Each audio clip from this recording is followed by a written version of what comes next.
특별히 이 프로그램에 참석해서 지금까지 걸어오던 길 딱 멈추고 리셋시켜 버리고 다시 에덴으로 걸어가는 삶을 살기 시작을 하면서 놀랍게 인생의 역전이 되는 그런 분들을 많이 보아왔습니다.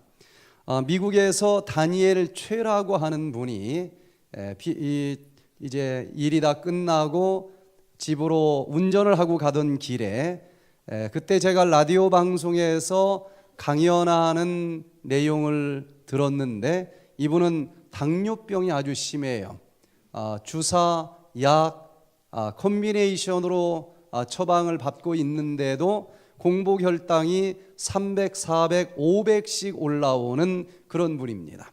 그런데 문제는 어머니가 당뇨병으로 돌아가셨어요. 그래서 이건 유전적인 질병이기 때문에 뭐 그렇지 않아도 불치병이라고 하는데 내가 노력해봤자 소용이 없는 일이다. 체념을 하게 됐어요. 그리고 되는 대로 살았더니 이제 심각한 합병증들이 밀려오기 시작을 합니다. 혈압도 너무 높고 또 신장도 망가져서 허리 쪽에서 통증이 너무 심하게 느껴지고 또 디스크 쪽에도 끈적끈적한 피가 제대로 영양분을 공급해 주지 못하니까 이 부분들이 망가지면서 좌골 신경통이 오고 아침에는 특별히 한쪽 다리를 질질 끌면서 걸어야 될 정도로 심각해졌고 발가락 중에 하나는 벌써 염증이 생기고 썩어 들어가는 조짐이 보입니다. 거기다가 이 눈의 망막 쪽에 흐르는 혈관들이 막히면서 상이 잘 맺히지 않고 안개 낀 것처럼 뿌연해지는 거예요. 그래서 체념은 했지만 하루를 살아도 제대로 살아야 되지 않겠어요. 그래서 안과 병원을 가서 진단을 했더니 당뇨 합병증이기 때문에 제가 손을 내지 못합니다. 그래서 이분이 너무 화가 나가지고 눈이 안 보여서 안과에 왔는데 안과에서 안 된다고 하면 도대체 누가 해주느냐. 그래서 그 병원에 책상을 들었다 놨다 거기다 화풀이 다 하고 나왔다는 거예요. 그러다가 집으로 오는 길에 당뇨병은 불치병이 아니다. 치료가 가능하다. 손바닥을 엎었다 자쳤다 하는 것처럼 간단하게 치료가 될 수 있다. 이렇게 말을 하는 사람이 이 강연을 하니까 귀가 쏠깃할 수밖에 없지 않겠어요.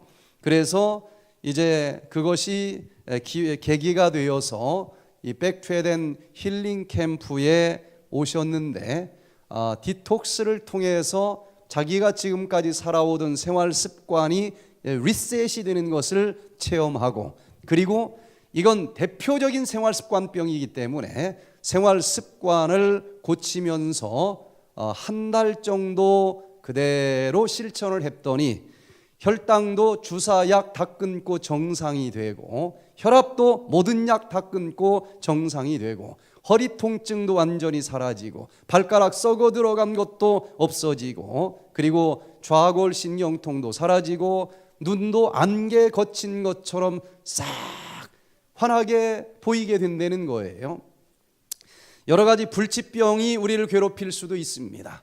특별히 그것이 유전적인 것이라고 확인하는 순간 정말 좌절과 낭망이 밀려올 수밖에 없을 거예요. 그러할지라도 다시 한번 에덴의 생활 습관으로 돌아가기만 한다라고 하면은 그 모든 질병의 유전자 스위치 얼마든지 끌 수 있고 그리고 치료의 길이 있다라고 하는 소망을 가지고 오늘 이 저녁 그 주님과 함께 새로운 삶을 시작하는 출발점이 될 수 있기를 간절히 기도합니다.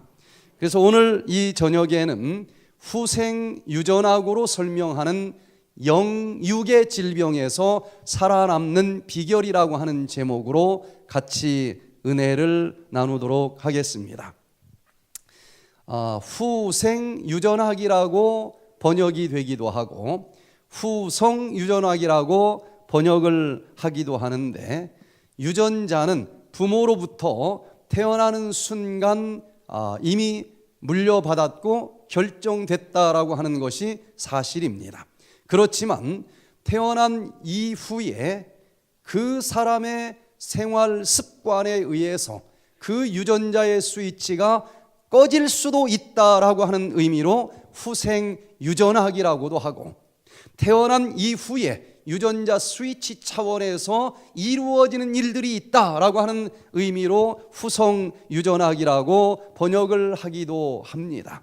이제 엄마에게서 나온 난자와 아빠에게서 날라온 정자 속에 이 서로의 유전자가 사랑이라고 하는 에너지와 함께 랑데뷰하면서 이제 수정란이라고 하는 세포가 만들어지고, 그래서 정확하게 반절은 엄마 유전자를 닮았고 반절은 아빠 유전자를 닮은 내가 태어나는 거예요.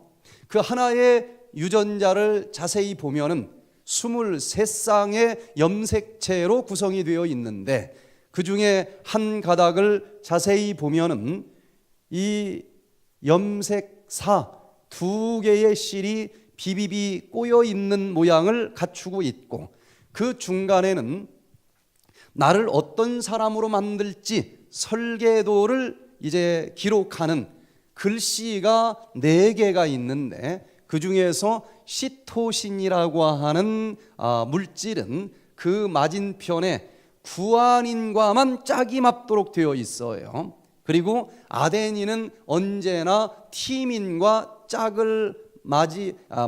짝으로 만나게 되어 있는데, 몇 번째 염색체 어떤 부위에서 이게 어떤 순서대로 기록되어 있느냐에 따라서 곱슬머리로 만들어질 수도 있고 피부가 검정색으로 나올 수도 있고, 그런데 이 하나의 이 수정란 세포 속에서 이 유전자가 이제 둘로 분열이 되는데, 한쪽으로는 시토신 아데닌이라고 하는 실타래가 떨어져 나가고, 다른 쪽으로는 구아닌과 티민이 이제 쫙 벌어지면서 실타래가 풀어집니다.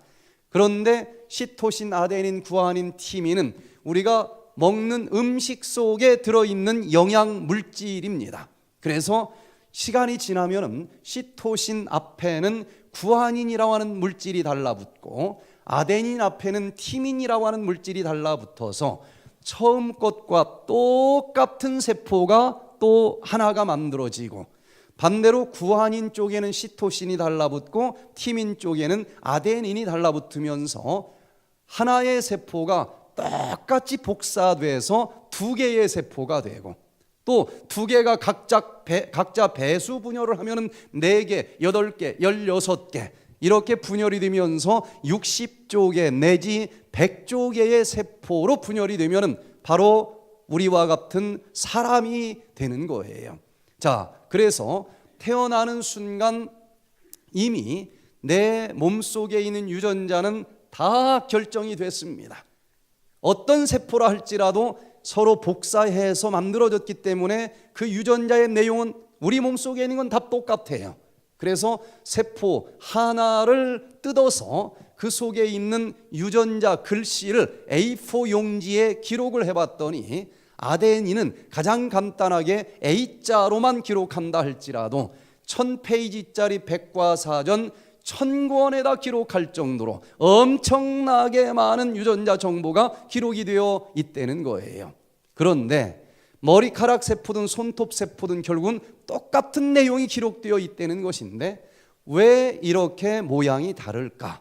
머리카락 속에 붙어 있는 세포는 1000페이지짜리 백과사전 1000권에 해당되는 그 유전자 글씨 중에서 머리카락을 만들어내라고 하는 유전자만 스위치가 켜 있고 나머지는 꺼져 있기 때문에 머리카락처럼 나타난 것이고, 손톱 부위에 붙어 있는 유전자는 1000페이지 백과사전 1000권에 해당될 정도의 엄청난 유전자 정보 중에서 손톱을 만들어내는 유전자 스위치는 켜져 있고 나머지는 꺼져 있기 때문에 손톱으로 나타난 거라 이거예요. 그러면 어떤 유전자를 물려받았느냐 하는 것도 중요하지만 그 유전자 스위치가 꺼져 있느냐 켜져 있느냐 하는 것도 굉장히 중요한 것 아니냐.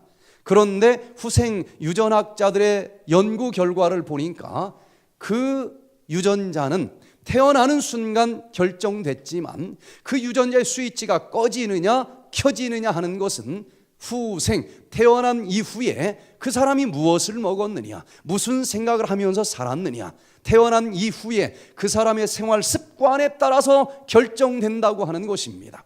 그러니 아무리 자자손손 물려받은 본태성 고혈압 유전자를 가지고 있다 할지라도 이제 우리에게는 소망이 있는 것입니다. 지금부터 내가 생활 습관을 바꾸어 버리기만 한다라고 하면은 그 고혈압 유전자 스위치가 얼마든지 꺼질 수 있고 그 고혈압과 상관없이 살 수 있는 길이 있다고 하는 것입니다. 그래서 여기 아무리 자궁암 유전자를 물려받은 사람이라 할지라도 이 메틸기, 탄소 하나와 수소 3개가 붙어 있는 물질인데 이 4가지 유전자 정보 중에서 시토신 부위에 달라붙는다고 하는 것까지도 밝혀졌는데, 이렇게 메틸기가 달라붙어 버리면 아무리 자궁암 유전자를 가지고 있다 할지라도 그 유전자 스위치는 꺼지게 되어 있고 자궁암과는 아무 상관없이 평생토록 살아갈 수가 있다고 하는 것입니다. 그래서 이미 물려받은 유전자 가지고 한숨 짓지 말고 조상 탓하지 말고, 내가 컨트롤할 수 없는 분야 가지고 신경 쓰고 잠 못 이루는 사람은 시간을 낭비하는 것입니다. 내가 할 수 있는 것 가지고 시간을 좀 써야 되지 않겠어요? 내가 할 수 있는 것은 어떤 유전자를 물려받았다 할지라도 그 유전자 잘못된 거 스위치를 꺼버리면 되는데, 이것은 내가 선택한 생활 습관에 의해서 결정된다고 하는 것입니다. 듀크 대학의 랜디 지리틀 박사가 노란색 털을 가진 구아노 쥐를 가지고 실험을 해봤습니다. 노란색 털을 가진 이 쥐는 유전자를 들여다보니까 유전자 속에 노란색 털을 만들어 내라고 하는 유전자가 들어있고, 그런데 그 옆에 비만 유전자가 같이 붙어 있다는 것을 알게 됐어요. 그래서 노란색 털 쥐는 일반적으로 뚱뚱봅니다. 그런데 똑같은 종족의 쥐인데 털 색깔이 갈색인 털이 이 쥐가 있는 거예요. 그런데 이 갈색 털을 가진 쥐는 날씬합니다. 그래서 노랑 쥐는 뚱뚱하고 고혈압, 당뇨가 훨씬 많아요. 자, 지금부터 실험을 했는데 노란색 털의 뚱뚱한 비만 유전자를 가진 쥐로부터 세포를 여러 개를 뽑아냈습니다. 그리고 그 세포 속에서 세포 핵만 또 추출을 했어요. 그리고 이 여자 쥐로부터 난자를 여러 개 수집을 해서 난자 속에 있는 유전자는 이 핵은 빼버리고 그 속에 노란색 털의 비만 유전자를 가진 요 핵을 통째로 집어넣습니다. 얘가 배수 분열을 하면서 잘 성장해가지고 태어나면은 털 색깔은 무슨 색깔일까요? 노란색 털이고 뚱뚱한 쥐가 태어나는 거예요. 이게 복제 쥐, 복제 인간을 만드는 기본 원리 아니겠습니까? 그래서 이 쥐가 잘 이 세포 분열을 하면서 자랄 수 있도록 대리모 쥐를 또 여러 마리를 선택을 해서 자궁 속에다가 이 수정란을 착상을 시켰어요. 그런데 두 부류로 나눴습니다. 이쪽 대리모 쥐에게는 건강식을 하게 했어요. 브로콜리를 먹게 했습니다. 그리고 이쪽 대리모에게는 라면을 먹게 했어요. 인스턴트 식품을 먹게 했습니다. 그래서 얘가 잘 분열을 하면서 새끼로 태어났는데, 라면을 먹고 인스턴트 식품을 대리모가 먹으면서 태어난 그 쥐는 예상한 대로 노란색 털의 뚱뚱한 쥐가 태어났어요. 그런데 똑같은 유전자가 들어있는 수정란인데 건강 식사를 대리모가 하면서 그 속에서 태어난 쥐는 놀랍게도 갈색 털의 날씬한 쥐가 태어났단 말이에요. 그래서 이미 유전자가 결정됐는데 먹는 음식이 달라진다고 유전자가 변하는 것이냐? 이게 엄청난 문제 아니겠어요? 그래서 너무 궁금하니까 이 갈색 털의 날씬한 쥐의 세포를 뜯어서 그 속에 있는 유전자를 읽어봤어요. 그랬는데 이 엄마가 음식 바꾸어 먹는다고 해서 유전자가 바뀌는 것은 아니더라는 거예요. 여전히 그 속에 비만 유전자가 들어있고 노란색 털 유전자가 들어있는 거예요. 그런데 왜 갈색 털에 날씬한 쥐가 됐느냐 하고 보니까 그 유전자 중에서 건강 식사를 한 이 엄마 쥐로부터 엽산이나 비타민 B12, 베타인, 콜린 이렇게 건강 식사를 할 때에 많이 들어있는 이런 영양 성분들 때문에 CH3라고 하는 메틸기가 노란색 털 유전자에 철커덕 달라붙어 있더라는 거예요. 그럼 뭘 의미하느냐? 그 유전자 스위치를 꺼버려라 이런 뜻이 됩니다. 그래서 노란색 털 유전자가 있기는 한데 그 스위치가 딱 꺼져 버리면서 갈색 털로 나타났고, 비만 유전자가 있기는 한데 거기에 메틸기가 철커덕 달라붙어 가지고 비만 유전자는 스위치가 꺼졌기 때문에 어떤 쥐가 될 수밖에 없어요? 날씬한 쥐로 태어났다는 거예요.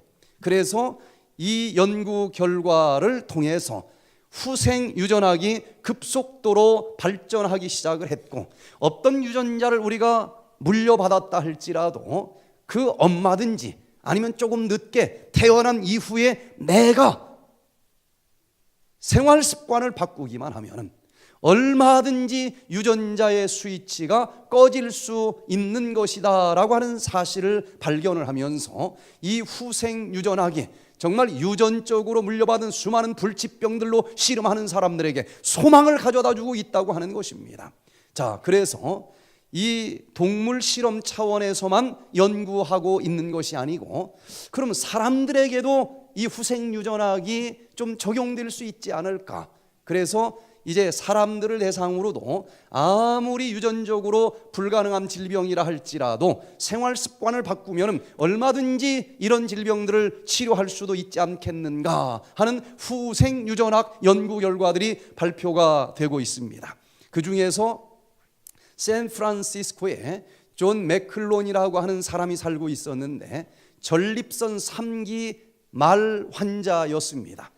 도대체 이걸 어떻게 해야 될까? 여기저기 찾아다니면서 치료 방법을 찾고 있다가 딘 오니쉬 박사님을 만나면서 그거 잘라내고 방사선 치료하고 항암 치료하고 지금까지는 이런 방법들밖에 없었는데 최근에 지금 발전하고 있는 후생유전학이라고 하는 치료 방법을 좀 사용해 보면 어떻겠느냐. 그런 거 안 하고 당신이 지금 먹고 있는 이 햄버거 먹지 말고 채식을 하고 그리고 운동도 하고 기도도 하고 이렇게 생활 습관을 고치면은 이 속에 있는 유전자 중에서 암 유전자는 스위치가 꺼져 버리면서 그 전립선 이 암이 깨끗이 치료될 수가 있다. 이 소리를 듣고서 존 맥클론이 그대로 실천을 했는데 딱 3개월 만에 수술, 항암제, 방사선 아무것도 치료를 하지 않았는데 그 전립선암이 흔적도 없이 사라지는 연구 결과가 나왔습니다. 그래서 전 세계 이 매스컴에 이 소식들이 지금 보고되고 있는데 한번 보도록 하겠습니다. 자, 음성 좀 높여주세요.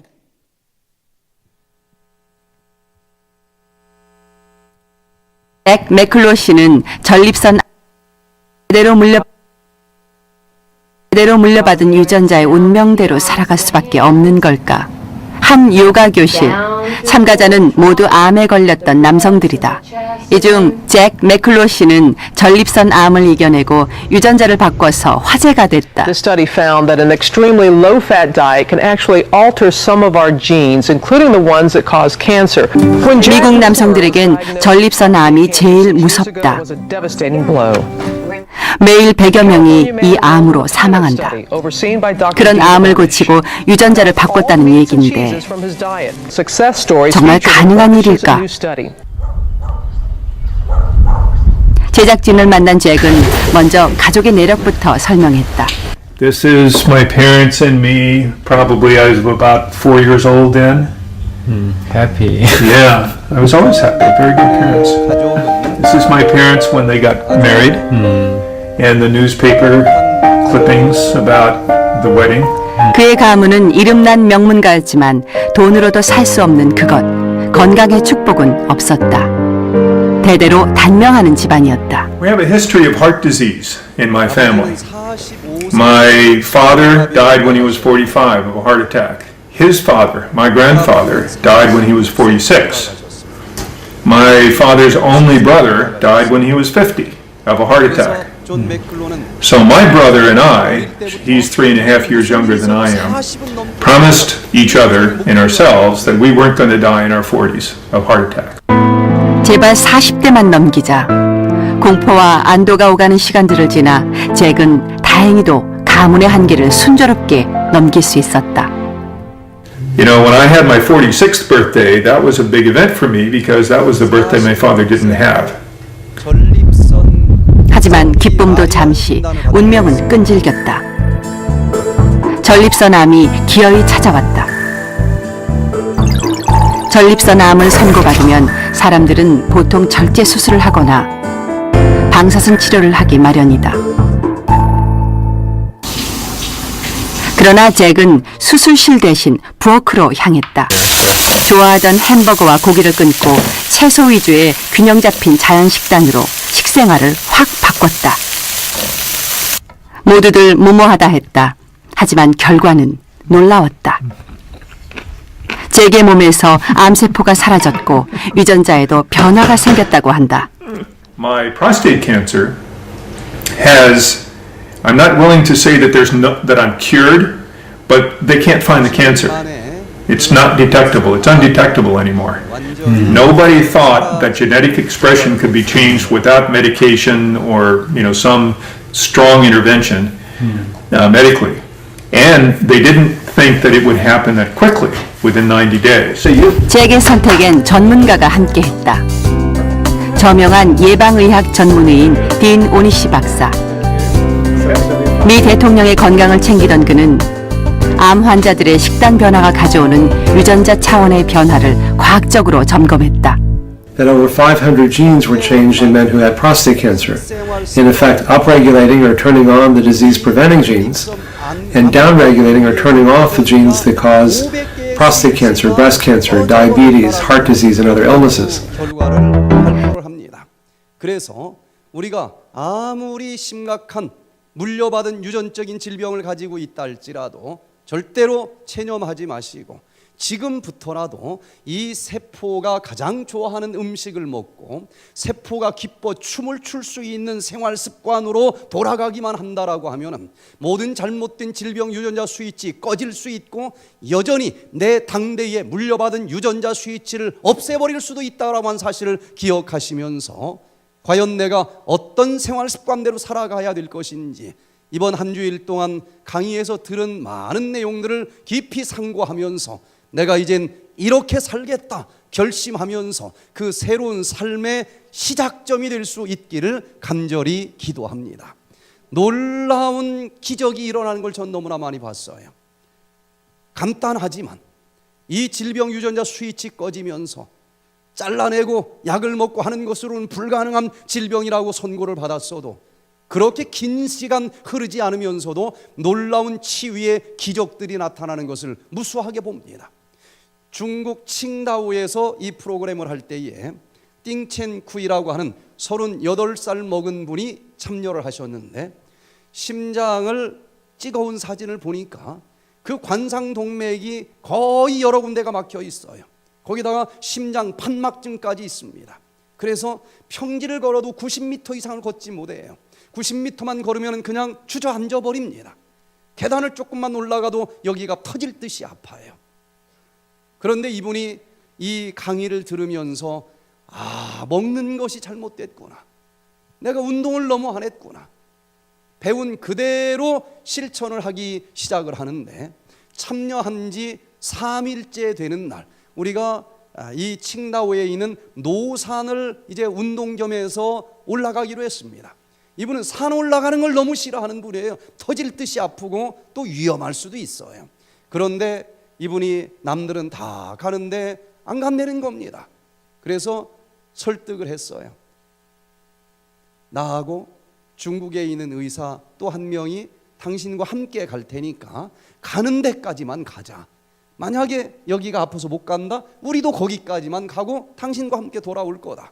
그래서 출발을 했는데 한참 걷다가 이분이 이상하다는 거예요. 이제 무슨 일 일어난 줄 알고 그냥 깜짝 놀라서 무슨 일입니까 그랬더니 이쯤 되면 가슴이 아파야 되는데 왜 안 아프냐는 거예요. 그러냐? 그러면 조금만 더 가보자. 산을 한참 올라가다 정말 이상하다는 거예요. 또 놀래가지고 웬일이냐 그랬더니 왜 이게 안 터지고 그냥 걸어가지느냐는 거예요. 그럼 조금만 더 올라가자. 그 산이 아주 험준한 바위산입니다. 건강한 사람도 헉헉거려요. 그런데 가슴에 통증을 한 번도 느끼지 않고 노산 꼭대기까지 그대로 올라가는 모습을 보면서 본인도 놀래고 우리도 놀래고 이게 정말 내가 살 수 있는 길이구나. 완치가 된 것은 아니지만 원리가 이해가 되고 이 짧은 시간 동안 몸에서 나타나는 변화를 보면서 이분이 결심을 했어요. 이번 한 주일 동안 여러분들의 질병이 사라진 건 아닙니다. 그러나 적어도 이 이론이 가짜인지 아니면 그럴듯한지 몸이 말해주고 있지 않습니까? 이분은 이대로 한번 끝까지 가봐야 되겠다 결심을 하고 1개월 동안 열심히 실천을 했어요. 1개월 뒤에 이분은 체중이 15kg가 빠졌습니다. 90m도 걷기 어려웠던 이분이 아침마다 매일같이 6km를 마라톤을 뛰어도 괜찮을 만큼 완벽하게 모든 질병들이 사라지는 기적이 일어납니다.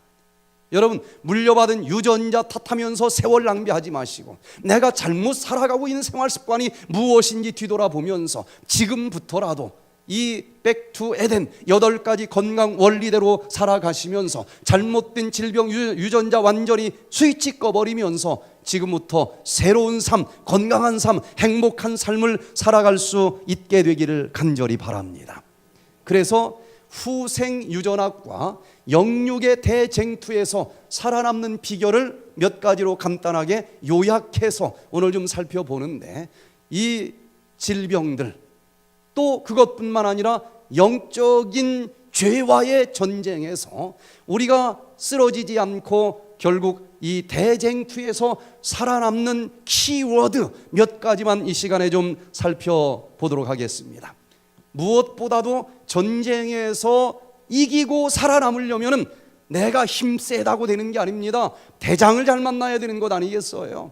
그래서 이 싸움에서 승리하기 위해서는 중간에 내 생명대로 살지 못하고 쓰러지는 것이 아니라 내 생명을 끝까지 보존하기 위해서는 내 생명의 주관자가 누구인지를 확실히 좀 알아야 되지 않겠습니까? 그분을 우리의 주인으로 영접해야 되지 않겠습니까? 자, 과연 이 생명의 주관자는 누구일까? 세포는 수명이 있어서 끊임없이 죽습니다. 그런데 이 세포가 죽을 때쯤 되면은 하나를 이제 복사를 해놓고 죽기 때문에 여전히 내가 살아갈 수 있는 거예요. 그러면 세포가 죽을 때 너 하나 만들어내라 하고 복사하라고 신호를 주시는 그분이 내 생명의 주관자가 되는 것 아니겠습니까? 오늘 머리털럭 몇 개나 빠졌어요? 몰라요? 네? 어떤 사람은 내 주먹 믿으라고 하는 사람이 있는데 머리털럭이 오늘 10개가 빠졌으면 몇 개 만들어내야 됩니까? 10개 만들어내야 되는데 15개 만들어내는 사람들은 나중에는 털북숭이 원숭이가 될지도 몰라요. 5개만 만들어내면 어떻게 될까요? 머리가 다 없어질 거예요. 오늘 백혈구는 몇 개가 죽었을까요? 몰라요? 몇 개가 죽었는지도 모르는 내가 몇 개 만들어내라 이렇게 명령하면서 내 생명의 주관자가 되겠다라고 하는 사람들은 얼마나 어리석은 사람이 되는지 모르는 것입니다.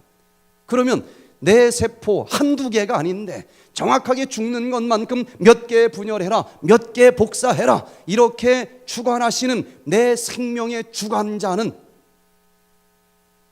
머리털까지 세실 수 있는 분이어야 되지 않겠습니까? 혹시 밤에 자다가 빠지면 또 어떻게 해요? 졸지도 아니하시고 주무시지도 아니하셔야 되지 않겠습니까? 과연 그분이 누구인가? 여기 한번 이 세포 속에서 일어나는 일을 좀 봅니다. 방 세포 분열을 명령하는 신호를 받았다.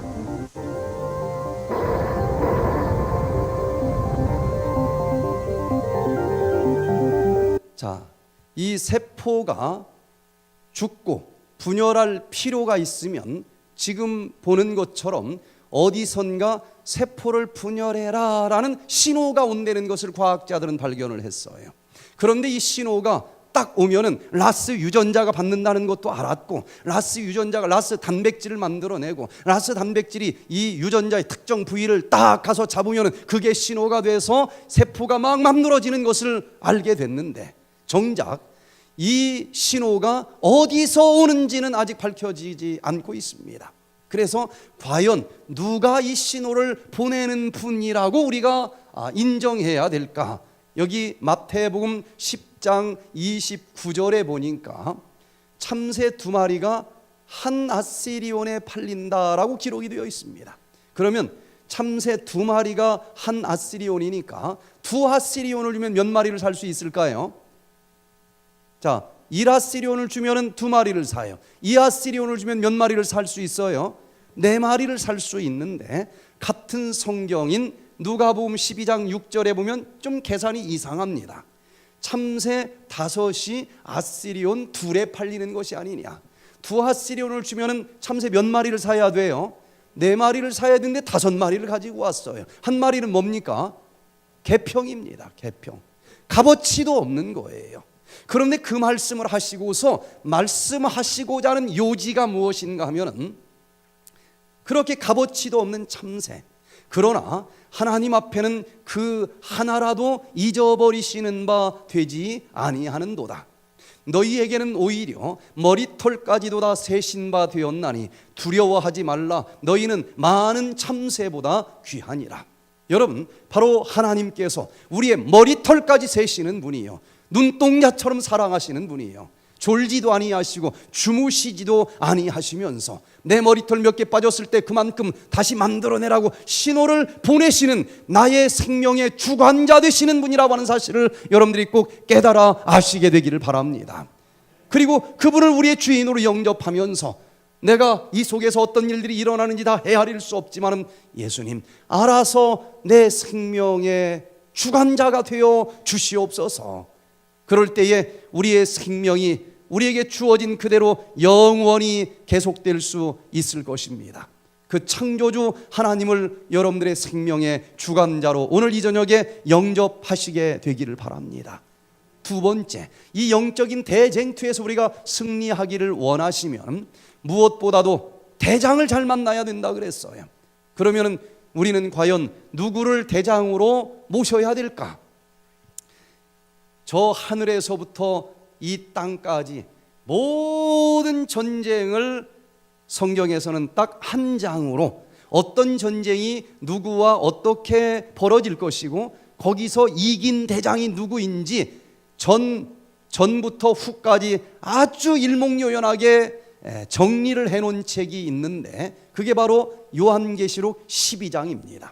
그래서 이 전쟁사를 잘 연구하면서 이미 질 수밖에 없는 대장 밑으로 가지 마시고 이긴 대장, 이길 수밖에 없도록 되어 있는 그 대장을 여러분들이 잘 선택하셔서 그 대장의 작전 명령대로 움직이시면서 꼭 살아남는 자들이 되시기를 바랍니다. 영적인 세상이나 육적인 세상이나 모든 세상은 다 누가 만드셨어요? 하나님이 만들었기 때문에 전혀 다른 세상처럼 보이지만 다 유형이 비슷합니다. 그래서 보이지 않는 이 영적인 전쟁에서 승리하기를 원하시면 보이는 육적인 세상에서 전쟁이 어떻게 진행되는지를 좀 살펴보면 영적인 전쟁에서는 내가 이렇게 해야만 살아남을 수 있겠구나 하는 힌트를 얻을 수 있을 텐데, 먼저 이 세포 속에서 진행되는 육적인 전쟁을 일본의 NHK TV 방송에서 다큐로 발표한 이 동영상을 좀 살펴봅니다. 이것은 정상적인 인체 세포에서 유전자가 복제되면서 세포가 둘로 나뉘는 장면을 찍은 영상이다. 네 곳에서 붉은 빛이 나는데 이들이 바로 P53 유전자다.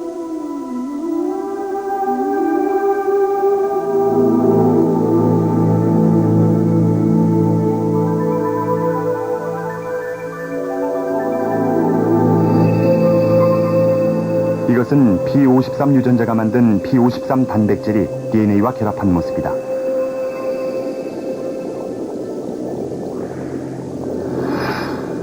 P53 단백질은 늘 4개가 한 조로 DNA와 결합한다. P53 단백질과 동료 단백질들은 걷잡을 수 없는 세포 증식을 막기 위해 보초를 선다.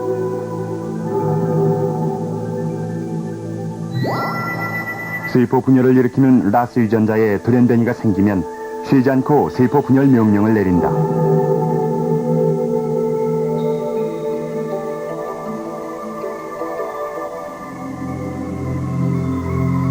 P53 단백질은 이런 돌연변이가 자, 감지되면 어디선가 세포 분열을 일으키는 세포를 단백질을 분열해라라고 신호 억제한다. 가지고 오고 있어요. 라스 유전자가 신호를 받았습니다. 라스 단백질이 만들어졌어요.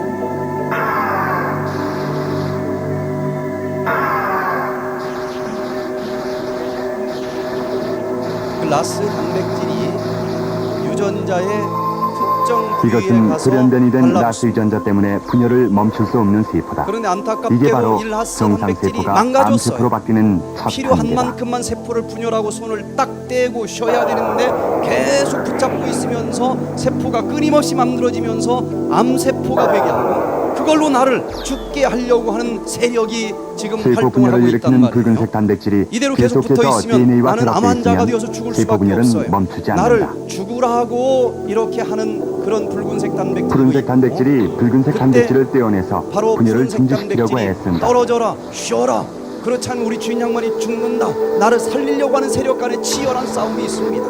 그런데 그때 이 하지만 붉은색 라스 단백질의 단백질에선 쫄개가 자꾸 방해를 계속해서 하면서 분열 죽게 명령을 내버려 보낸다. 두려는 거예요. 이 P53의 육적인 동료인 전쟁도 푸른색 단백질 만만치가 혼자서는 않습니다. 아주 역부족이다. 치열하게 진행이 돼요. 그래서 P53 단백질 이제 혼자로서는 세포 분열 안 억제자인 되겠다. P53 이제 조직적인 단백질이 직접 전쟁이 나선다. 벌어집니다.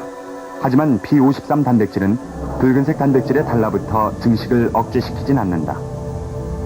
4개가 한 조로 작용하는 P53 단백질이 DNA의 특정 부위와 결합한다.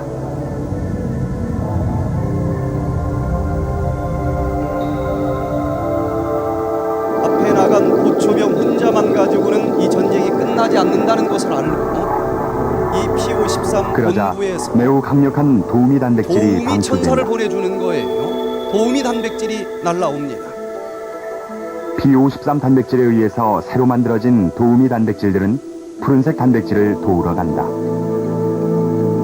나를 살리려고 하는 푸른색 단백질, 죽게 내버리더라고 방해하는 쫄개 곧이어 붉은색 라스 유전자의 단백질. 전령인 이 붉은색 싸움터에 단백질을 이제 파괴한다. 도우미 단백질이 와서 나 죽도록 내버려둬라 하는 이 쫄개 단백질의 뒷공무니를 딱 쳐서 무찔러 줘요. 그러면 드디어 이 나를 살리려고 하는 푸른색 단백질이 힘을 얻게 되고 계속 암세포를 만들어내고 있는 망가진 라스 단백질, 붉은색 단백질을 딱 잡아떼면 세포 분열은 멈추게 되고 드디어 암세포로 되어서 죽을 P53 뻔했던 유전자는 내가 이런 방어치를 죽지 써서 않고 살아날 수 정상세- 있다고 하는 거예요.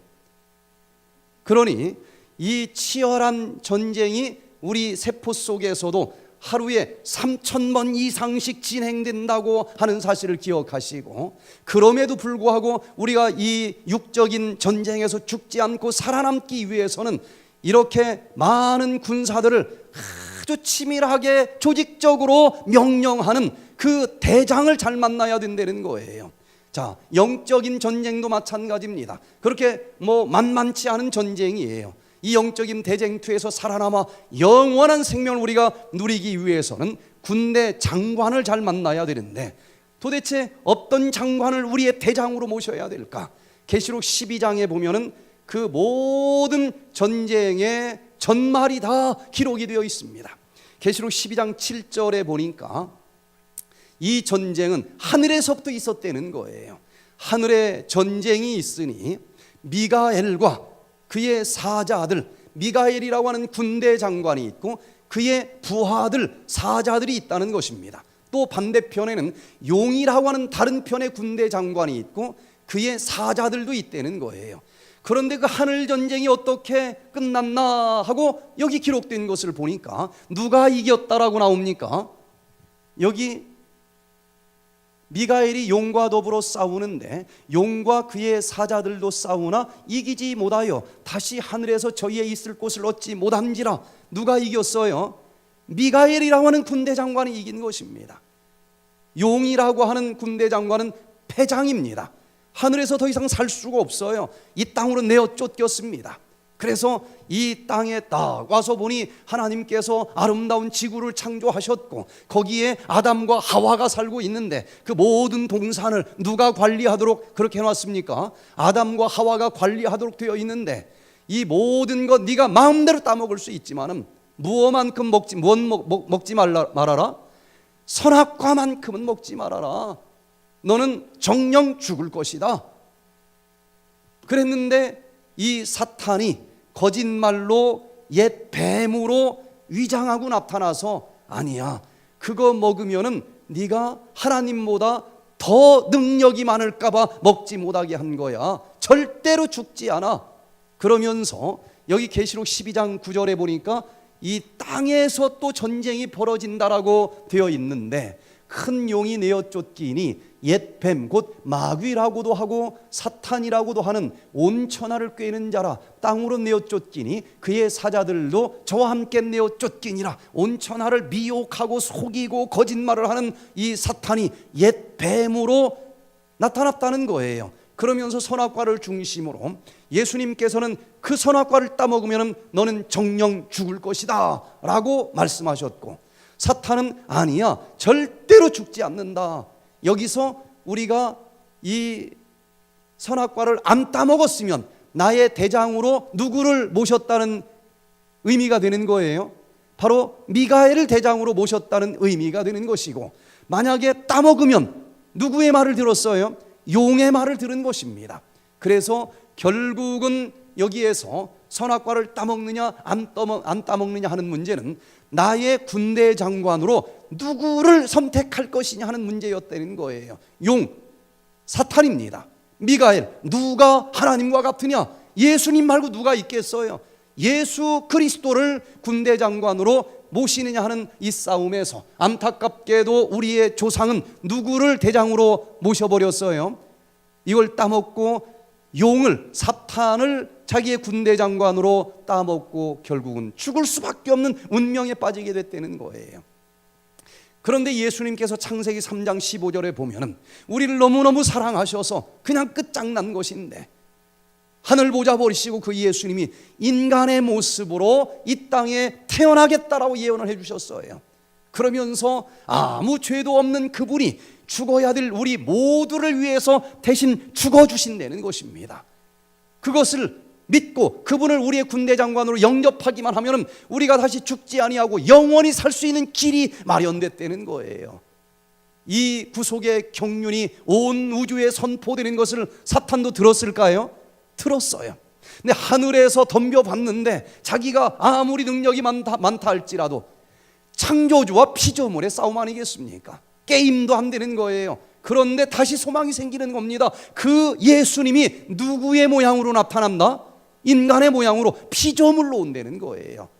하늘에서는 창조주와 피조물의 싸움이지만 이 땅에서는 한번 싸워볼 만하겠다. 사탄이 다시 또 한번 싸워봐야 되겠다 결심을 한 것입니다.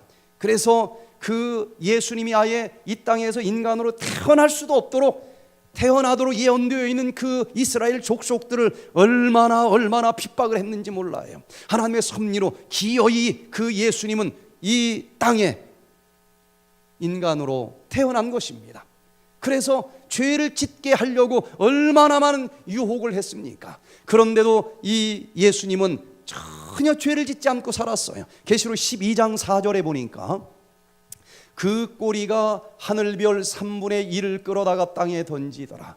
용이 해산하려는 여자 앞에서 그가 해산하면 그 아이를 삼키고자 하더니 그 아이가 누구일까요? 여자가 아들을 낳으니 이는 장차 철장으로 만국을 다스릴 남자라. 그냥 아이가 아닌 것입니다. 이 세상 모든 만국을 다스릴 그 아이 누구일 수밖에 없어요? 예수 그리스도일 수밖에 없는 것입니다. 그런데 결국 그 전쟁도 어떻게 끝났는가? 그 아이를 하나님 앞과 그 보좌 앞으로 올려가더라. 예수님께서는 우리의 모든 죄를 짊어지시고 십자가에서 그 고통 다 견디시면서 돌아가 주셨어요. 우리의 죄를 용서해 주셨다는 것입니다. 우리가 다시 살 수 있는 길이 열어졌다는 거예요. 그리고 그 예수님은 3일 뒤에 부활하셨습니다. 그리고 하늘 보좌로 올라가 버렸어요. 이 땅에서 인간 피조물의 모습으로만 한번 와봐라, 여기선 내가 이길 수 있다, 이렇게 벼르던 사탄은 그냥 닥쳤던 게 지붕 쳐다보는 격이 돼버린 거예요. 여기 이 두 번째 땅 전쟁에서도 사탄은 패장이 되어버린 것입니다. 그런데 이 사탄이 마지막까지 끝까지 포기하지 않고 우리를 괴롭히는데, 이 전쟁에서 우리가 결심해야 될 것은 나의 군대 장관으로는 사탄이 아니고 누구를 선택해야 되겠다? 바로 미가엘 되시는 예수 그리스도를 선택하시게 되기를 바랍니다. 그래서 이 영육의 대쟁투에서 꼭 살아남는 자들이 되시기를 바랍니다. 세 번째, 정말 이 전쟁에서 살아남기를 원한다라고 하면은 그 군대 장관이 작전 명령을 내리는데 작전 명령의 핵심을 잘 깨닫고 그대로 따라야만 살아남을 것 아니겠습니까? 과연 그 군대 장관의 작전 명령이 무엇일까? 자, 먼저 이 세포 속에서 진행되는 육적인 전쟁에서 내가 살아남기 위한 핵심 키워드, 작전 명령이 무엇인지를 좀 살펴봅니다. 자외선이 멜라닌 색소를 통과해서 유전자에 닿으면 유전자는 손상을 입어 불엔댕이를 일으킨다. 방사선이 세포를 두들겨 팼어요. 유전자가 망가져서 여러 가지 암을 비롯해서 질병이 발생할 수밖에 없습니다. 그런데 내 몸에서 유전자가 손상되면 망가진 유전자를 P53 단백질은 자연적으로 DNA와 스스로 치료하는 결합해서 시스템이 세포가 들어있어요. 분열하지 못하게 한다. 아주 조직적으로 활동을 합니다. 그 다음엔 여러 단백질들이 공동으로 손상된 유전자를 수리한다. 수리 단백질이 지금 발견이 모두들 됐는데 DNA의 어디가 손상 부분을 망가졌나 하고 찾아낸다. 찾아내는 순찰 그중 단백질이 일부는 있어요. 발판을 만들어 찾아내면 다른 여기 단백질을 망가졌습니다 돕는다. 하고 신호를 또 보내요. 일부는 그럼 그 손상된 다음 부분을 또 풀어헤치고 복구팀이 와서 잘라낸다. 이 두 가다로 비비비 DNA를 꼬여있는 곳을 수리하고 수리하기 정상으로 좋게 되돌리는 데는 자, 풀어서 10가지 이상의 단백질이 정리정돈을 동원된다. 해주는 이 수리 단백질이 활동을 합니다. 정리정돈이 다 끝나면 또 정보를 쳐요. 그 다음 팀 오라는 거예요. 그러면 망가진 부분을 싹둑 잘라주는 커팅 프로테인이 망가진 부분을 잘라줘요. 그 다음 또 복구팀이 와서 원래 상태로 짜집기 하는 단백질이 한번 싹 짜집기 하면 그냥 암이 치료될 수 있도록 되어 있다는 것입니다. P53 유전자가 세포 분열을 막아서 시간을 버는 동안 P53이라고 하는 유전자가 지휘를 하면서 어디가 망가졌다 할지라도 감쪽같이 치료할 수 있도록 되어 있다는 것입니다. 그래서 이 모든 치료가 가능하기 위한 전제 조건이 무엇이냐? 바로 P53 유전자의 명령대로 따라야 되는 것인데, P53 유전자는 쉬라고 명령하는 유전자로 지금 밝혀지고 있지 않습니까? 자동차가 망가졌을 때에 일단 며칠 쉬어야 고쳐줄 것 아니겠습니까? 일단 쉬라는 거예요. 괜히 쉬라고 하는 것이 아니고 P53 유전자는 쉬라고 해서 쉬었더니 지금 본 장면처럼 망가진 부분을 아주 조직적으로 원래 상태로 회복시켜주고 수리해 주는 일을 한다는 것입니다.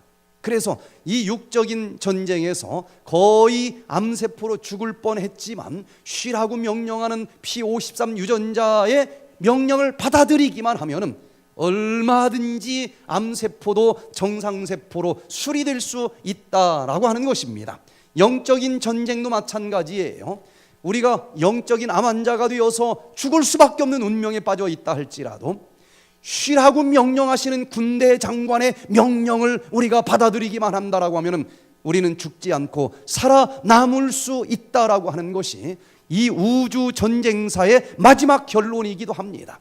자, 계시록 12장에서 나오는 마지막 전쟁의 장면을 좀 보는데, 계시록 12장 19절을 우리 같이 한번 읽어보겠습니다.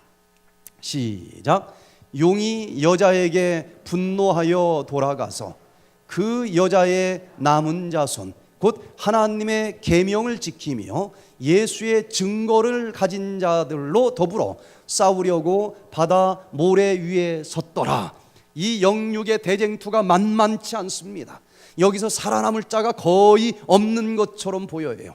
이 용이 이 땅에 예수님이 피조물로만 와봐라. 내가 무슨 일이 있어도 이 싸움은 이길 수 있다. 그런데 그 예수님이 하늘로 올라가 버렸어요. 화가 풀리지 않자 이 아이를 낳은 여자, 성경에서 여자는 교회를 상징하는데 그 교회를 핍박하기 위해서 온 심혈을 기울이는 것, 이게 이 세상 전쟁 중에서 마지막 전쟁입니다. 그런데 지금까지 싸움을 살펴봤지만은 누가 이기게 돼 있을까요? 용이 이길까요? 질까요? 이건 이미 끝난 전쟁입니다. 질 수밖에 없는 군대 장관이에요. 그러니 우리는 용의 편에 서지 말고 용의 반대편에 좀 서야 되지 않겠습니까? 용의 반대편은 누구인가? 바로 여자의 남은 자손, 이 치열한 전쟁에서 살아남을 자들이라고 하는 것입니다. 그들의 특징이 무엇인가? 여기 보니까 그들의 특징은 하나님의 계명을 지키는 자들이라고 기록이 되어 있습니다. 하나님의 계명 중에서도 특별히 사탄은 어떻게 해서든지 택한 자까지라도 미혹해서 살아남지 못하게 하려고 하는데, 그는 살아남는 가장 핵심적인 계명을 고치려고 한다는 것입니다. 특별히 여기 이 10가지 계명 중에서도 자세히 살펴보면 쉬라고 하는 계명이 하나가 있는데 다른 거 뭐 고칠 필요가 없어요. 쉬라고 하는 명령만 받지 않으면 살아남을 수 없는 걸 영적인 전쟁에서나 육적인 전쟁에서 똑같이 우리는 확인할 수가 있습니다. 그래서 놀랍게도 역사적인 이 쭉 내용들을 살펴보면 10계명 중에서도 제7일 안식일을 기억하여 거룩히 지켜라, 편안하게 일주일에 하루는 쉬어라, 이 계명을 사단이 완전히 깨트려 버린 것을 우리가 보게 됩니다. 그런데 하나님께서는 이 전쟁의 핵심이 무엇이냐? 쉬라고 하는 이 계명을 잘 지키는 자들이 살아남는 자들이다. 여러분, 성경 전체의 맥락을 객관적으로 잘 살펴보시기를 바랍니다. 분명히 예수님께서는 이 세상 모든 만물을 6일 동안 창조하셨고 7번째 날 쉬셨다라고 기록을 해놓으셨고, 그 중에서도 우리 인간은 누구를 닮게 만들었어요? 하나님을 닮게 만들었으니 네가 나를 창조주로 인정하면은 너도 나처럼 6일 동안은 열심히 일을 하고 7번째 날은 안식해라, 쉬어라, 이렇게 가르쳐 주셨는데 그게 뭐 그렇게 어려울 일이 있습니까? 내 믿음의 고백이에요. 하나님, 내가 6일 동안 열심히 일을 하고 7번째 날 쉬면서 하나님께서 나를 비롯해서 이 세상 모든 만물들을 6일 동안 창조하셨고 7번째 날 쉬신 분, 창조주 하나님이라고 하는 걸 제가 믿음으로 고백합니다. 이런 자들을 하나님께서는 너는 내 백성이다, 누가 뭐라고 해도 살아남을 자들이다 라고 이 하나님의 도장으로 인정해주고 찍어주시는 것이다 라고 말씀을 하셨는데, 그 강조한 제7일 안식일은 오늘날로 얘기하면 무슨 요일일까?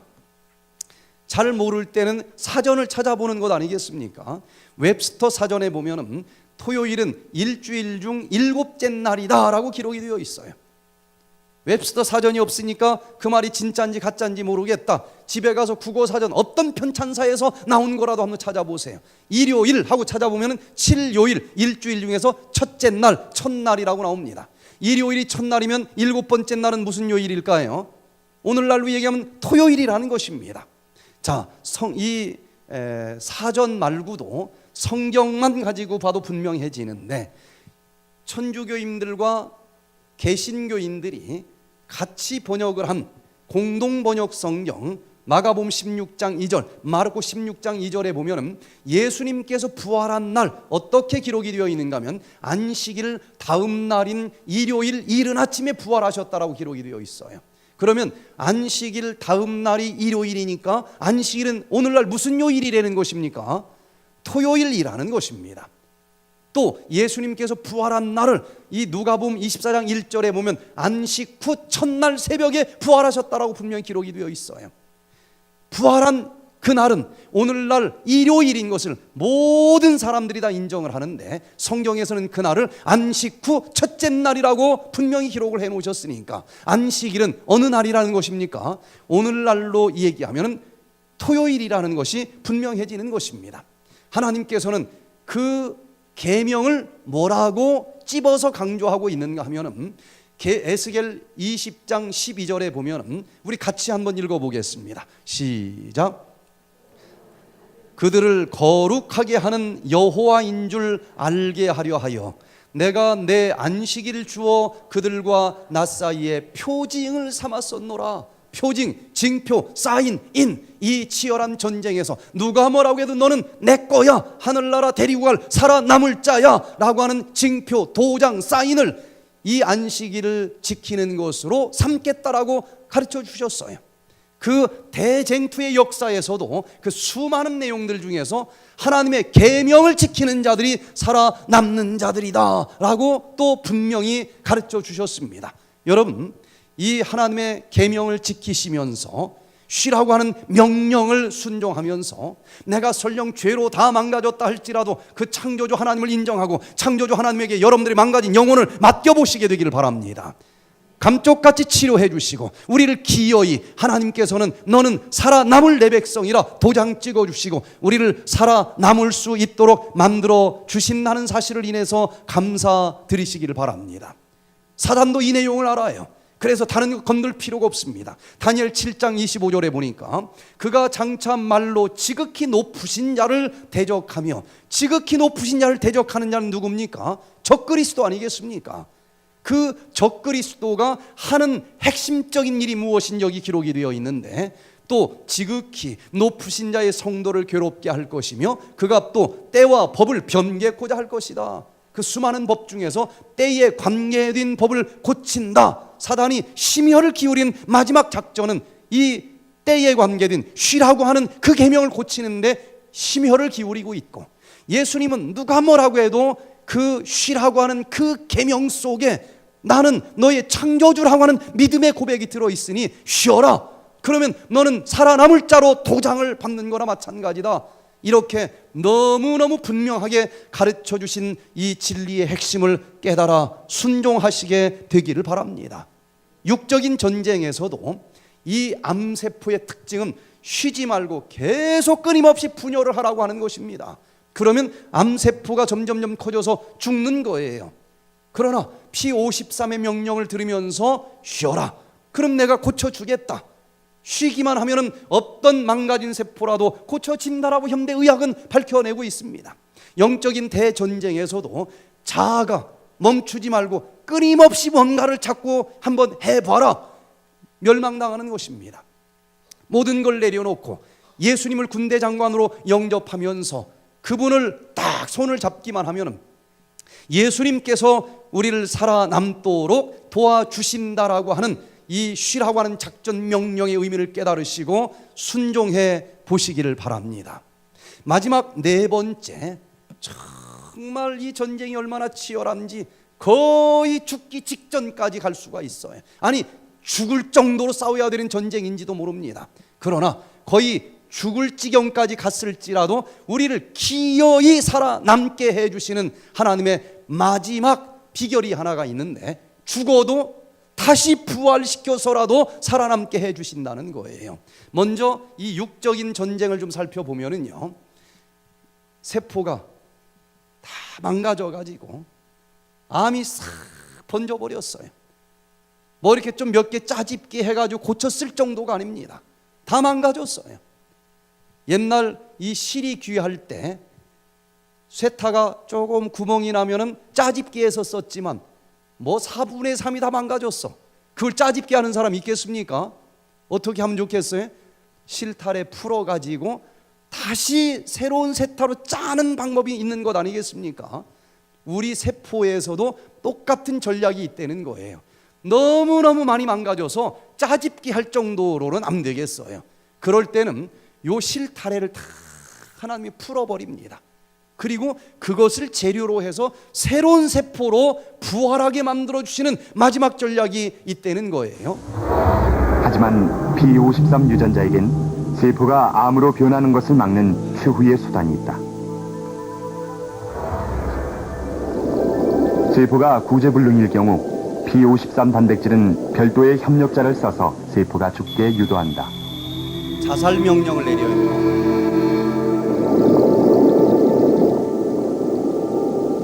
그러면 그 암세포가 다 실타래 곳곳에서 풀어지듯이 DNA가 대체되고 풀어지면서 있다. 자살을 이것이 바로 세포의 자, 세포가 죽는 방법은 두 가지가 있는데 누구한테 한 방 딱 맞아서 죽으면 타살입니다. 그런데 이렇게 타살을 당할 때는 이게 다 짓물러버리고 염증이 생기고 굉장히 아파요. 그리고 그 암세포도 단백질이지만 다 짓물러서 썩어가지고 염증 세포가 돼버리기 때문에 써먹을 수가 없어요. 그런데 P53이 내가 부활시켜 줄 테니까 자살해라 해서 스스로 그 말씀을 순종하면서 죽으면 아프질 않아요. 실타래 풀어지듯이 다 풀어지면서 염증 세포로 하나도 변하지 않습니다. 그런데 암세포도 그렇게 싹 풀어지면 결국은 암세포도 단백질 아니겠습니까? 그래서 그 단백질 실타래를 다시 사용해서 새로운 세포로 부활을 하게 해주신다는 거예요. 영적인 전쟁에서도 마찬가지입니다. 우리가 좀 고쳐서 써먹을 정도가 아니에요. 완전히 새빨간 죄악 덩어리가 돼버렸어요. 그럴 때는 예수님께서 십자가 안에서 죽으라고 얘기를 합니다. 그러면은 예수님 하나님의 자녀로 새롭게 부활시켜 주신다라고 하는 거예요. 이건 뭐 뒤돌아보니 너무너무 많은 죄악된 삶을 살았다. 그러면 십자가 안에서 자아를 죽이시게 되기를 바랍니다. 예수님께서 다시 하늘의 자녀로 우리를 부활시켜 주신다라고 하는 마지막 복음을 여러분들이 받으시게 되기를 바랍니다. 그걸 진짜 믿었다. 그럼 믿었으면 어떻게 하라고 가르쳐 주셨는지 여기 로마서 6장 4절로 5절에서 그 비결을 좀 찾아봅니다. 자, 우리 같이 읽겠습니다. 시작. 우리가 그의 죽으심과 합하여 침례를 받음으로 그와 함께 장사되었나니 이는 아버지의 영광으로 말미암아 그리스도를 죽은 자 가운데서 살리심과 같이 우리 또한 새 생명 가운데서 행하게 하려 함이라. 만일 우리가 그의 죽으심을 본받아 연합한 자가 되었으면 또한 그의 부활을 본받아 연합한 자가 되리라. 여러분, 정말 죄악된 삶을 살았다 싶으면 예수님께서 우리를 위해서 십자가에서 돌아가 주신 분이다라는 믿음을 가지고 예수 그리스도 십자가와 함께 자아를 죽이시기를 바랍니다. 죽음으로 끝나신 분이 아니에요. 예수님은 부활하신 분입니다. 예수님의 부활하심과 합하여 다시 하늘의 자녀로 새 생명으로 부활시켜 주신다고 하는 이 놀라운 복음이 여러분의 것이 되기를 바랍니다. 그걸 믿으면 침례를 받으라 그랬습니다. 침례를 받으면 물속에 붕덩 들어갑니다. 그러면 숨을 쉴 수 있어요, 없어요? 못 쉬어요. 숨을 못 쉰다는 건 뭘 의미하는 거예요? 내가 죽었다는 겁니다. 지금까지 죄 지으면서 살던 내가 죽었다는 것을 의미해요. 그런데 그냥 죽은 게 아니라 예수 그리스도 십자가와 함께 죽은 겁니다. 그러나 예수님께서 부활하신 것처럼 드디어 우리가 물 위에서 다시 올라오는데 드디어 예전엔 내가 아니고 하나님의 자녀로 새롭게 태어난다라고 하는 믿음의 고백이 바로 침례라고 하는 것입니다. 저는 성경에 나오는 수많은 말씀들 중에서 침례처럼 정말 아름다운 복음이 없다고 생각을 합니다. 죄인을 의인으로 태어나게 해주신다고 하는 복음처럼 강력한 복음이 어디 있겠어요? 저는 이 의미를 잘 깨닫지 못했지만 대학 2학년 때 침례가 이렇게 기가 막힌 복음이구나 하는 걸 깨달았어요.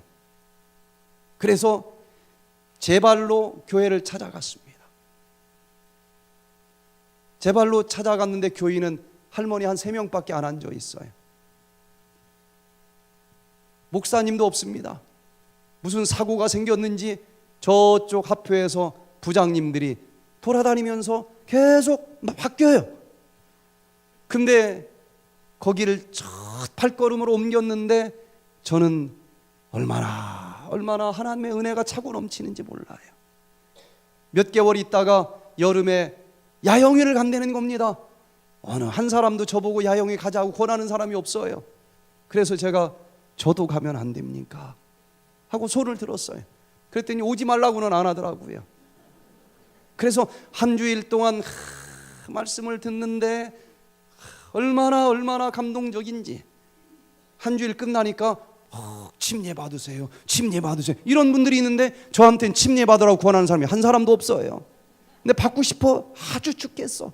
이야, 저렇게 좋은 침례를 왜 나는 받으라고 권하는 사람이 없을까? 참다 도저히 못 참겠어서 또 손을 들고 저도 받으면 안 됩니까?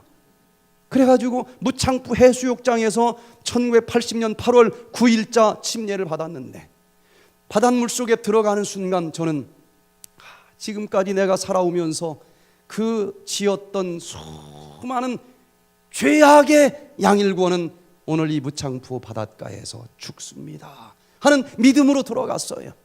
그리고 물 위에서 올라올 때 이제 누가 뭘 한달지라도 그 옛날에 죄인 양일권은 사라졌고 하나님의 아들로 새로 태어난다라고 하는 믿음으로 물 위에서 올라오면서 눈을 뜨는데 저 하늘에서 내려오는 그 태양이 찰랑찰랑찰랑 하는 바닷 물결에 반짝이면서 그 빛이 눈으로 들어오는데 유리바다처럼 그렇게 아름다워요.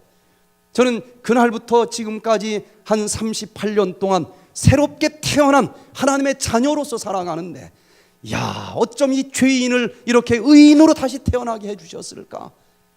그 38년 동안의 삶이 정말 순식간에 지나간 것처럼 보이고, 하루하루 그 삶이 얼마나 행복한지, 여러분 지금까지 어떻게 살았을지라도 물속에 다 장사 지내버리고 침례를 받고 하나님의 아들과 딸로 새롭게 태어난 이 놀라운 복음의 주인공이 될 수 있게 되기를 간절히 바랍니다. 물 위에서 올라오면은 이제 앞으로 어떻게 살아가야 될 것인지 성령께서 선물로 부어지시면서 그 성령이 한 걸음 두 걸음 인도해 주시는데 그 발걸음이 얼마나 기대되는 발걸음이고 얼마나 정말 가슴 벅찬 삶이 되는지 모르는 것입니다. 자, 그러면은 이 침례를 성경에서는 뭐라고 얘기하고 있는가? 베드로전서 3장 21절에 우리 같이 한번 읽어보겠습니다. 시작. 그러므로 물은 예수 그리스도의 부활하심으로 말미암아 이제 너희를 구원하는 표니 곧 침례라. 성경에서 침례는 무슨 표라고 얘기를 합니까? 구원하는 표라는 거예요. 여러분 전철을 타려면 무슨 표를 끊어야 돼요? 전철표를 끊어야 되고, 비행기를 타려면 무슨 표를 끊어야 돼요? 비행기 표를 끊어야지 거기다 다이아몬드 집어넣는다고 해서 열어지는 게 아닌 것입니다. 그러면 우리가 구원열차를 타려면 무슨 표를 끊어야 되겠어요? 구원의 표를 끊어야 되는 것입니다. 그런데 성경에서 얘기하는 구원의 표는 침례라는 것입니다. 그러니 일단 구원열차를 타기 위해서는 무엇부터 끊어놓고 봐야 되겠어요? 구원의 표. 여러분 침례를 받으시고 그 하늘 가는 그 여정에 동참해 보시기를 바랍니다. 그래서 이 마지막 전쟁에서 죽을 정도로 만신창이가 되었다 할지라도 죽어도 다시 살려주시는 그 예수 그리스도를 바라보시면서 침례를 받음으로 다시 하나님의 자녀로 태어날 수 있는 우리 모두가 되시기를 간절히 바랍니다. 사단은 오늘 저녁에도 속삭입니다. 자아를 끝까지 살리면서 네 자아를 가지고 살아가라고 속삭이지만 예수님은 자아를 죽이고 그 속에 예수님께서 거하게 하시고 예수님이 살아가는 삶을 살아가라고 호소를 하십니다.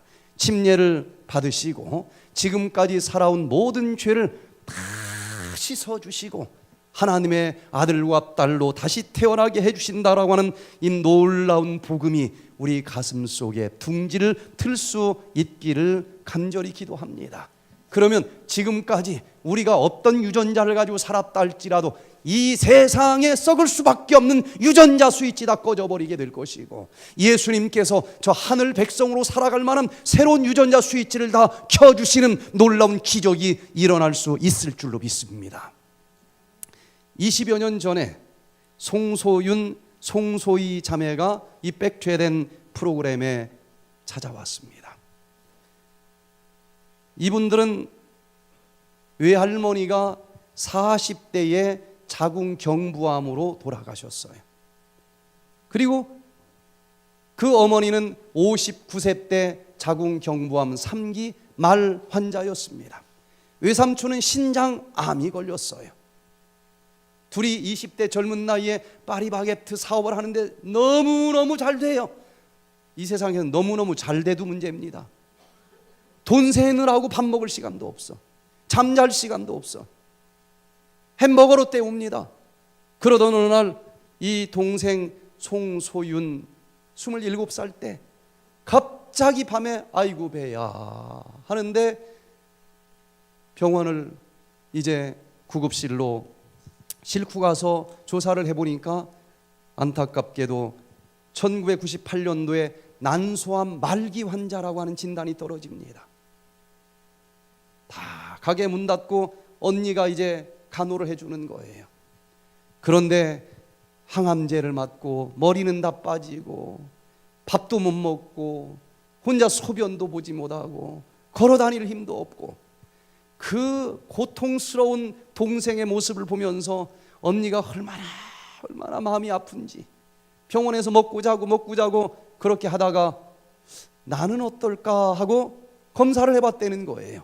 그랬더니 그 송소희 엄니도 난소암 말기라는 진단이 나온 거예요. 이 정도 되면 이건 무슨 암일까요? 유전적인 암 아니겠습니까? 소망이 없어요. 그런데 이 송소희 자매가 항암 치료받으면서 동생이 얼마나 고통스러워하는지, 그렇게 고통스러워도 살기만 하면 까짓 거 산다는데 못할 게 뭐가 있습니까? 그런데 앞에 있는 사람들 다 죽는 거야 결국은. 그래서 난 이걸 못 봤으면 몰라도 죽으면 죽었지 항암 치료는 난 안 받는다. 그래서 인터넷으로 들어가서 항암 치료 받지 않고 치료하는 길이 없을까. 그때 제가 여수에 있을 때에 우리나라 최초의 암 전문 요양병원을 거기 이제 설립을 했을 텐데 그때인데 인터넷을 보고 동생한테 내가 한 달만 좀 어디 갔다 올게 하고서 여수로 내려왔습니다. 첫날 말씀을 딱 들어보니 이거 죽을 병이 아닌 거예요. 얼마든지 살 수 있는 길이 있는 것입니다. 창조주 하나님과 함께라고 하면은. 제일 앞자리에 앉아서 얼마나 열심히 기록을 하면서 듣는지 몰라요. 한 달 동안 열심히 듣고 실천을 하다가 동생이 걱정이 돼서 다시 서울로 올라갔어요. 왜 이렇게 젊은 아가씨가 열심히 하나 하고 마지막 날 간증을 하는데 들어보니까 이렇게만 하면 살 수 있어. 내가 무슨 일 있어도 이대로 실천하고 살아남을 거야. 그래야 내 동생을 살릴 수 있다. 동생을 살리려고 그렇게 열심히 했던 거예요. 이제 서울로 올라간 김에 검사를 했더니 백퇴된 실천한 지 딱 한 달 만에 쫙 번진 암이 흔적도 없이 사라졌다는 것입니다. 확신이 들었어요. 걷지도 못하는 동생 끌고서 너 여기 있으면 안 돼. 여수로 가자. 그래서 두 자매가 여수로 왔는데 걷지도 못하는데 네 발 달린 요 밀개를 가지고 그냥 언니는 운동해야 산다. 하나 둘 모든 사람이 눈물로 그 장면을 지켜볼 수밖에 없었어요. 그런데 그렇게 3개월이 지난 다음에 두 자매가 나란히 뒷산 꼭대기까지 올라갔다 내려갔다 할 정도로 좋아지는 모습을 봤고, 그리고 20년이라는 세월이 지나서 제가 저쪽 분당에서 이 프로그램을 하는데 두 자매가 아주 건강한 모습으로 봉사하겠다고 나온 거예요. 20년 세월이 지났지만은 암은 흔적도 없이 다 사라졌고, 그리고 지금은 각각 이 결혼을 해서 행복한 가정을 꾸리고 있고 각각 암 환자들을 치료하는 요양원을 설립을 해서 이 환자들을 치료해주는 일을 해주면서 아주 멋진 삶을 살아가고 있습니다. 어떤 종류의 질병을 가지고 있다 할지라도 에덴의 생활 습관을 실천하기만 하면 이 세상에서 잘못 살아오면서 켜진 모든 그 질병 유전자 스위치 하나님께서 꺼주시고 에덴의 유전자 스위치 다시 켜지면서 영원한 생명을 선물로 받을 수 있다라고 하는 믿음을 가지고 이제 우리 저 에덴을 향해서 살아갈 수 있는 우리 모두가 되기를 간절히 바라면서 오늘 말씀을 마치겠습니다. 기도하겠습니다. 사랑이 많으신 우리들의 아버지 하나님, 지난 일주일 동안 저희들과 함께해 주신 것 인해서 감사를 드립니다. 주님, 이제는 저 세상을 향해서 걸어가던 발걸음 이제 돌아서게 해주시고 에덴을 향해서 걸어가는 시작이 되게 해 주시옵소서. 특별히 이 안식일 주님께서 2000년 전에 수많은 환자들을 기적처럼 치료해 주시는 날로 또 구별해 주셨던 것 기억합니다. 몸이 아파서 이 자리에 오신 한 분 한 분 어루만져 주셔서 소경의 눈을 뜨게 해주셨고 굽었던 허리를 곧게 펼쳐지게 해주신 주님, 38년 동안 일어나 걷지 못하던 발에 힘을 주시고 일어나 걷게 해주셨던 그 주님을 찬양합니다. 치료의 광선을 쪼여주시기를 기도합니다. 이 안식일 주님과 더불어 우리 마음 자체가 기쁨의 천국으로 변할 수 있도록 축복해 주시옵기를 우리 구주 예수 그리스도의 이름으로 간절히 기도드리옵나이다. 아멘. 매일 저녁 강의가 끝나면 감사의 마음을 담으셔가지고 이렇게 박수를 치고 싶으신데 박수를 치려고 하시다 이렇게 기도하시는 것 같아서 마음껏 강사님께 감사의 박수를 드릴 수 있는 시간을 드리겠습니다. 우리 박수 부탁드리겠습니다. 양일권 박사님 감사합니다.